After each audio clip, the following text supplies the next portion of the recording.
तो यहाँ पे प्रश्न है, चंपारण सत्याग्रह का संक्षिप्त विवरण दे। विवरण तो देना है हमें चंपारण सत्याग्रह के बारे में, यानी चंपारण सत्याग्रह को संक्षेप में, शॉर्ट में हमें उत्तर में बताना है। देखिए, ये जो चंपारण सत्याग्रह जो है ये 1917 ईस्वी में हुआ था इसका प्रारंभ, और हम लोगों का देश कब आज़ाद हुआ था? 1947 ईस्वी में। इसका मतलब ये हुआ कि देश के आज़ाद होने से पहले, यानी जब हम लोग अंग्रेज़ों के गुलाम थे, तभी अंग्रेजी शासन के खिलाफ, ब्रिटिश शासन के खिलाफ चंपारण सत्याग्रह 1917 ईस्वी में हुआ था। और इस आंदोलन का शुरुआत गांधी जी ने किया था। इस सत्याग्रह की शुरुआत किसने किया था? गांधी जी ने किया था, और चंपारण जिला से शुरुआत किया था। क्योंकि चंपारण से इस सत्याग्रह का शुरुआत किया था, तो इसको बोलते हैं चंपारण सत्याग्रह। जगह के नाम से ही इस सत्याग्रह का नाम पड़ गया चंपारण सत्याग्रह।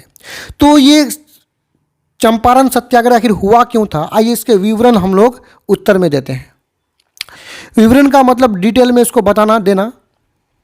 यहाँ उत्तर में है, बिहार में प्रचलित मतलब चलना। उस समय बिहार में एक व्यवस्था प्रचलित था, वो है 3 कठिया व्यवस्था। यानी बिहार में प्रचलित 3 कठिया व्यवस्था के अंतर्गत, ये जो 3 कठिया व्यवस्था था, इसके अंतर्गत किसानों को भूमि की 3/20 भाग पर नील की खेती करनी होती थी।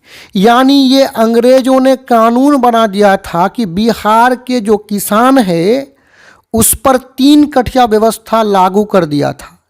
यानी यदि मेरे पास 1 बीघा जमीन है, 1 बीघा जमीन बोले तो 20 कट्ठा जमीन है, तो 3 कट्ठा में हमें नील की खेती करना पड़ेगा। यानी भूमि का कितना भाग पर? 3/20 भाग पर नील की खेती करना पड़ेगा। 3/20 का मतलब ये हुआ, यदि 20 कट्ठा खेत है तो 20 कट्ठा में 3 कट्ठा में आपको नील की खेती करना पड़ेगा। ये नील की खेती किसानों से ज़बरदस्ती करवा रहे थे। कौन करवा रहा था? अंग्रेजी शासन करा रहा था, ब्रिटिश शासन करा रहा था। अब इससे क्या हुआ? देखिए, नील की खेती से मुनाफा नहीं होने के कारण, नील की जो खेती कर रहे थे किसान, उससे किसानों को मुनाफा नहीं हो रहा था, प्रॉफिट नहीं हो रहा था, फ़ायदा नहीं हो रहा था। तो इसी के कारण किसानों की स्थिति, मतलब हालात काफ़ी दयनीय हो गई, काफ़ी खराब हो गई। दयनीय हो गई मतलब खराब हो गई।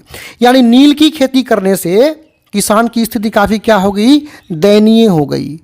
और नील की खेती को तो ज़बरदस्ती करना ही पड़ता, क्योंकि ब्रिटिश शासन का, अंग्रेजी शासन का ये क्या था? फरमान था।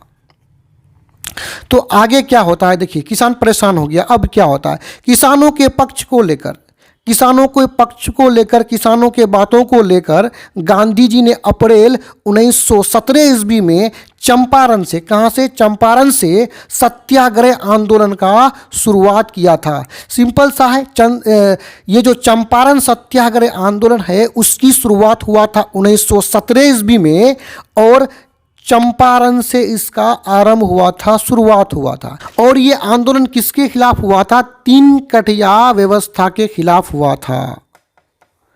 तो यहाँ पे ये वीडियो समाप्त होता। मैं उम्मीद करता हूँ वीडियो आपको समझ में आया होगा। धन्यवाद।